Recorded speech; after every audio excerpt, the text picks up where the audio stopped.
comme l'attestation fiscale, l'objet d'un travail énorme de tous les organismes qui gèrent les fonds de taxes actuels et prévoit que le programme ne travaille pour rien. Donc, il est prévu de moins de 5 millions de dirhams. Bon, là, entre les conseils régionaux, c'est très important. Et une synergie aussi entre le conseil régional et le conseil national qui nous permet d'avancer sur les dossiers et de faire adopter des résolutions et des propositions qui sont au bénéfice de la profession. Alors, pour exposer rapidement les dossiers nationaux en cours, nous avons un texte très important qui est actuellement à l'étude, qui est au niveau avant-projet au secrétaire général du gouvernement, c'est le décret de passation des marchés publics. Sa révision est en cours. Nous avons un décret qui est déjà opérationnel, mais sa révision est en cours avec des changements relativement importants qu'il faut souligner. Le point important à retenir, qui est positif à mon sens, c'est que la généralisation du décret des prestations des marchés publics aux organismes semi-publics, agences et offices.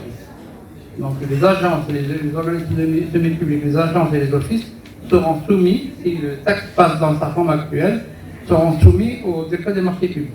L'environnement et particulièrement en ce qui concerne notre position concurrentielle de notre région. Et la deuxième partie va concerner les diverses activités que nous menons au niveau du Conseil et les événements que nous devons participer. Alors la première, déjà on se positionne au niveau du Conseil de Tanger.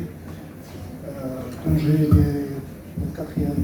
au quatrième rang national en termes de nombre d'effectifs. Les chiffres de 2020, on est à 238, 5% au total.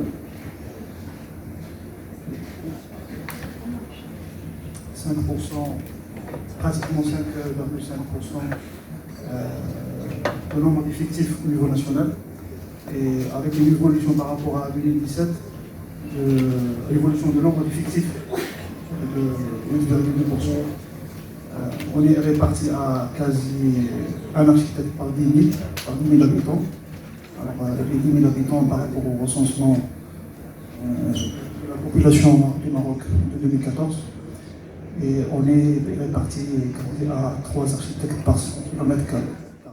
Et aussi régler les primes aux concurrents, même quand la consultation ou le concours sont annulés.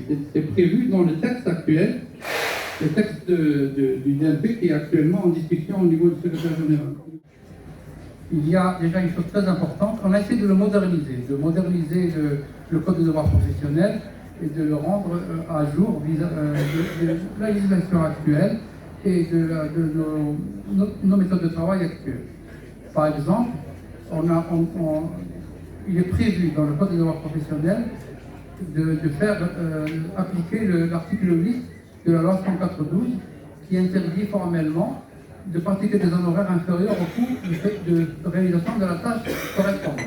Bon, c'est un vœu, ça demande encore du travail, ça demande de définir quel est ce seuil minimum, mais le principe est là. Dans le code de devoir professionnel, on prévoit que soient interdits les honoraires inférieurs au coût de réalisation de la tâche correspondante. Bien sûr, il faudra étudier quels sont ces seuils minimums, mais c'est déjà une avancée de prévoir ça dans le code de devoir professionnel. L'autre point important qui est dans le code de devoir professionnel, c'est la nécessité de la formation continue des architectes. Le devoir de perfectionnement et de maintien des compétences. Très important.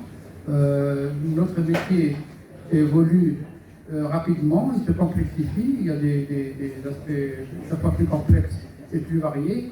Donc on a besoin d'une formation et la formation va devenir obligatoire. Ce ne sera pas au choix de l'architecte. Il y aura, pour obtenir son attestation de régularité fiscale, il devra avoir justifié d'une formation agréée par l'ordre des architectes dans les domaines qui seront définis.